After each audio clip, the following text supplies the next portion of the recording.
partir de la cumbre de Praga del año 2002 y como consecuencia de los atentados de las Torres Gemelas, se implementa entonces el concepto de la fuerza de reacción rápida, la fuerza de respuesta de la OTAN o NRF, NATO Response Force.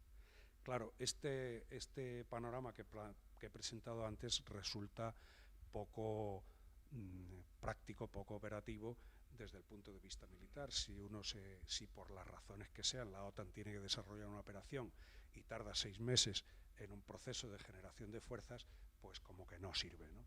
Entonces ellos inventaron el concepto de la fuerza de reacción rápida o la NRF. Torrejón, como ya he mencionado, acoge uno de los dos CAOCs, uno de esos dos centros de operaciones aéreas combinadas, de los dos que quedan en todo el territorio europeo.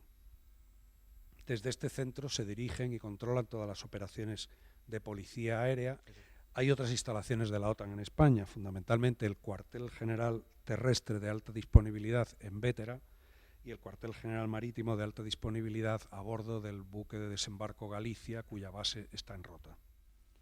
Y la base aérea de Morón, en la que el gobierno de Rajoy ha autorizado recientemente el despliegue de la Fuerza de Tarea Aire-Tierra de Marines, que es una unidad que tiene del orden de 2.200 combatientes, infantes de marina, con sus medios de transporte y concebidas para su despliegue a cualquier punto de África en cuestión de horas. ¿Cuál es el papel que le espera a España en la OTAN en el futuro?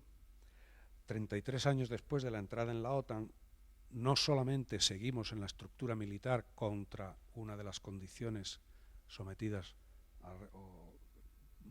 a las que se condicionó el referéndum, sino que aportamos un número muy elevado de instalaciones a disposición de la OTAN y unidades de despliegue rápido en la NRF. España va a ser, de hecho, el país líder del primer componente terrestre de la Fuerza Conjunta de muy alta disponibilidad, que va a estar certificada y disponible para su intervención inmediata durante todo el año 2016. Entonces, en este contexto, ¿qué significan las maniobras Trident Juncture? Se trata de las maniobras finales en este proceso que he descrito antes de integración, adiestramiento y certificación de la fuerza que compondrá la NATO Response Force para el año 2016. Según los planes establecidos en la cumbre de Cardiff de 2014, estas maniobras habían de ser de alta visibilidad y gran participación para enviar un mensaje muy claro a Rusia tras su supuesta anexión de Crimea. ¿Por qué se realizan estas maniobras, cuándo se están realizando y dónde se están realizando? Podríamos considerar que en este momento el mundo es un espacio de negocio de las grandes multinacionales, de las grandes corporaciones. Cualquier cosa en el mundo es objeto de negocio, y objeto de negocio en este sistema significa la obtención de beneficios a cualquier precio.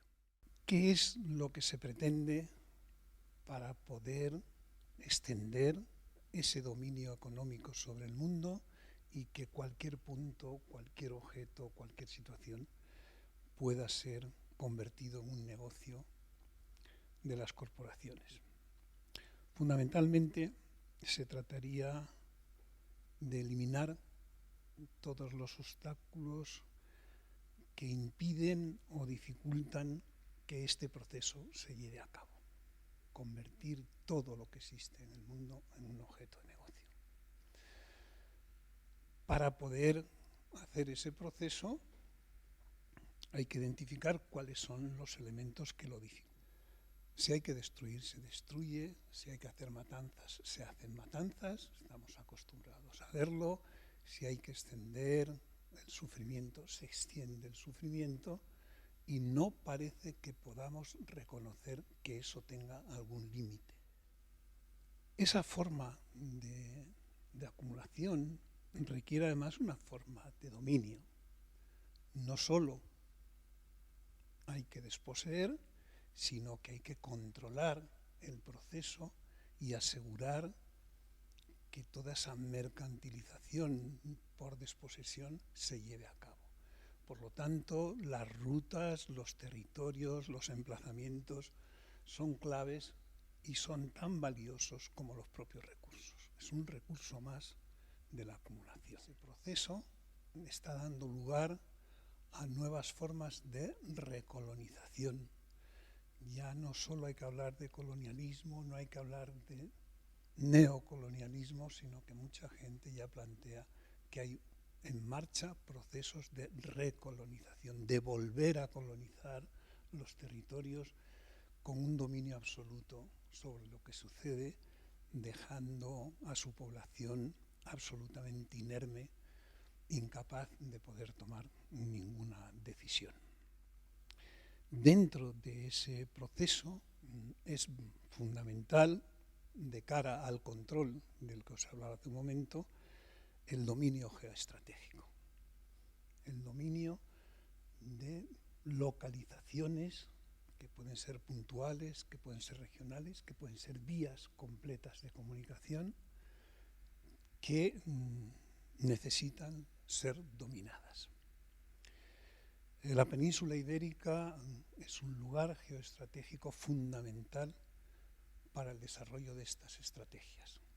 Su localización geográfica de puente entre África y Europa, situado en la boca del Mediterráneo, en la entrada del Mediterráneo y en una vía directa de comunicación con América, hace una cruz geoestratégica esencial. Estamos acostumbrados a ver y a oír que las diferentes formas de guerra, la guerra económica, la guerra mediática, la guerra militar, son instrumentos para imponer por la fuerza ese proceso. Y finalmente, el paso más importante, que es la guerra.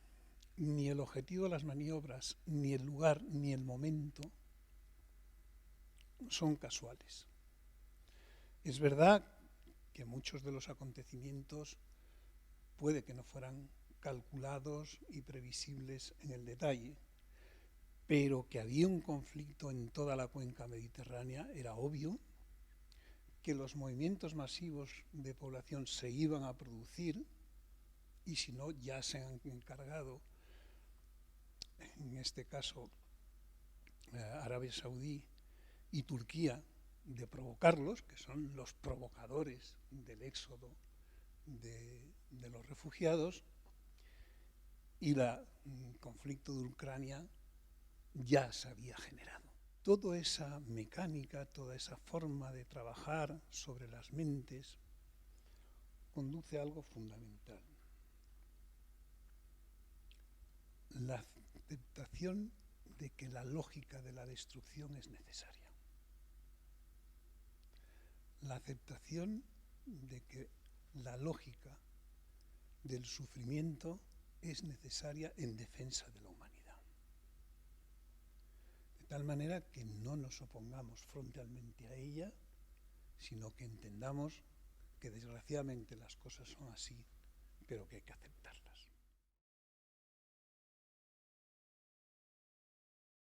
La OTAN se ha creado en el contexto del principio de la Guerra Fría. Ha estado creada para enfrentar un supuesto peligro de la Unión Soviética, de la agresión de la Unión Soviética, y cuando después de la Segunda Guerra Mundial, cuando todavía Rusia, la Unión Soviética, Estados Unidos y Inglaterra eran aliados, en el año 1946 se produjo el famoso discurso de Fulton, de Churchill, cuando ha llamado a todo el mundo anglosajón unirse en la Guerra Santa contra Rusia, prácticamente por sus intereses y básicamente su dominio.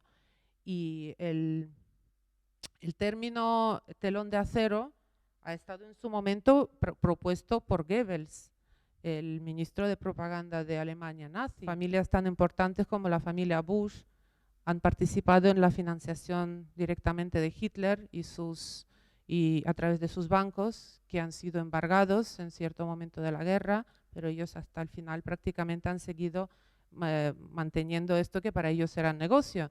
Entonces ya vemos que ahora mismo esta gente se encuentra en Estados Unidos prácticamente en el poder, porque hay un consenso entre los dos partidos de Estados Unidos. La guerra la están siguiendo igual con la estrategia imperialista. Entonces toda esta conexión con el nazismo viene muy estrechamente desde el principio, porque todavía desde el principio, cuando la guerra empezó la Guerra Fría y se ha creado la OTAN como organismo de defensa, ellos apostaron y contaron con la colaboración de la gente que colaboró con la Gestapo, con Hitler, la famosa operación Klip. Mientras los ucranianos eran un elemento sustancial del imperio ruso, ellos no mostraban ninguna característica de nación capaz de forma exitosa llevar la carga de la independencia. Ucrania no es un concepto étnico o geográfico estrictamente delimitado. En general, la población de Ucrania se ha formado sobre todo de los refugiados del despotismo ruso y polaco, difícilmente diferenciables de la sombra de la nacionalidad rusa. Crimea. Entonces se refieren siempre a que Rusia ha roto los tratados de Helsinki, anexionando a Crimea. ¿Qué pasó con este acuerdo en Kosovo? Cuando estaba la OTAN bombardeando en Serbia y haciendo barbaridades, cuando entonces el pueblo sí que quería independizarse. Pero Crimea, que históricamente ha pertenecido a Rusia, y hubo un referéndum donde más del 90% han dicho que sí, es un lugar de habla rusa completamente. Entonces Rusia ha roto el tratado de Helsinki. En su momento, el ayudante de Bush ha dicho en una conversación de que si Europa se une con Rusia, habrá una guerra nuclear. Claramente es un problema y Estados Unidos no permitirá que Europa haga algún acercamiento a Rusia.